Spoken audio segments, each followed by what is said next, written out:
craftsmanship, colour and skill.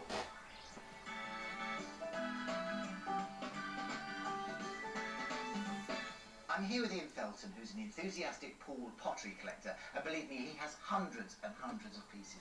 Thank you for taking time out to talk to us today, Ian. So what inspired you to start to collect pool? The early interest goes back really to when I was a kid, and the family used to come down here for holidays. Highlight of the holiday was always a visit to pool pottery on the quay.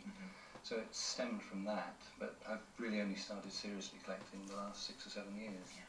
I know this is just a very small example of what you've got at home, but it hopefully will demonstrate the evolution of the range. Where does it start for you? What's the early date? Well, this is the earliest piece that I brought along here. This is a candlestick from the early 1920s.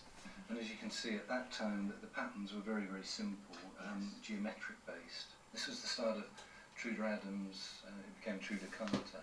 Truder Carter was the designer. There were a number of ladies there decorating, but it was Truder that was responsible for the actual production of the patterns. And this is obviously a name to look out for. It is, yeah.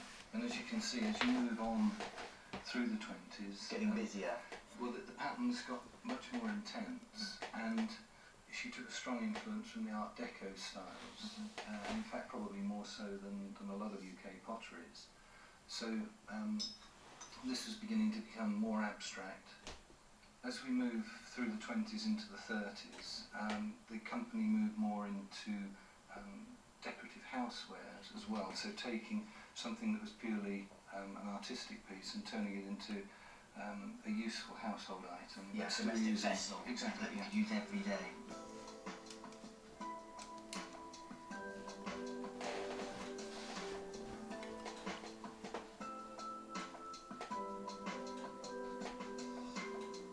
I've got to say, for me, pool pottery, this is my favourite period. I love that sort of smoky look, the very muted hues of the 1950s. Well, funnily enough, that's the era that I'm least interested in. What is that? I like the intensity of the early pieces, and I very much like the later 60s and 70s albums. This is what we see a great deal of. The start of the 60s was really when Pool Studio was reinstated, and what I suppose the public really recognises as being pool pottery, the Delphis range, that came in about 1963. So Delphis, that's the Latin name for dolphin, which is actually the pool symbol. The range carried on right up until 1980, in fact, but it's the earlier pieces that are much more sought after. So this is very much a traditional Delphis piece. And where does your threshold stop? Are you still collecting sort of 1990s, the year 2000 now? I'm still collecting modern pieces, yes, if particularly one-off pieces, because they're pieces of art and they come from pool. They're all part of the collection, all part of the history. Let's hope the auction today is just as busy. It's coming from Duke's, which is literally just down the road in that direction.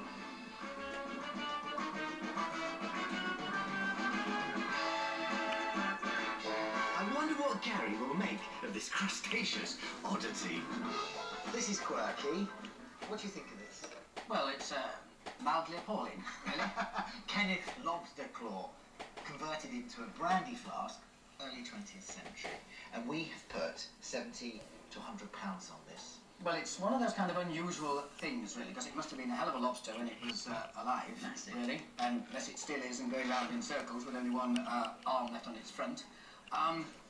It's one of those things that you don't really know what it's worth. It hasn't got a finite value. You can't say that is definitely worth 200 pounds. It's worth what it is on the day. There's no book price, is there? No.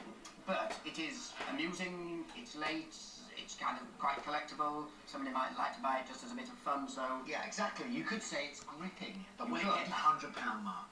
Well, if I have to say, I think we probably wouldn't. No. I think we might get 50, 60 pounds, but I don't know that anyone will be sufficiently enthusiastic to get to 100. Well, it's going to sell because we've got a reserve of £50 on it. Well, let's hope we do. Fingers crossed, we'll get the top end. Okay.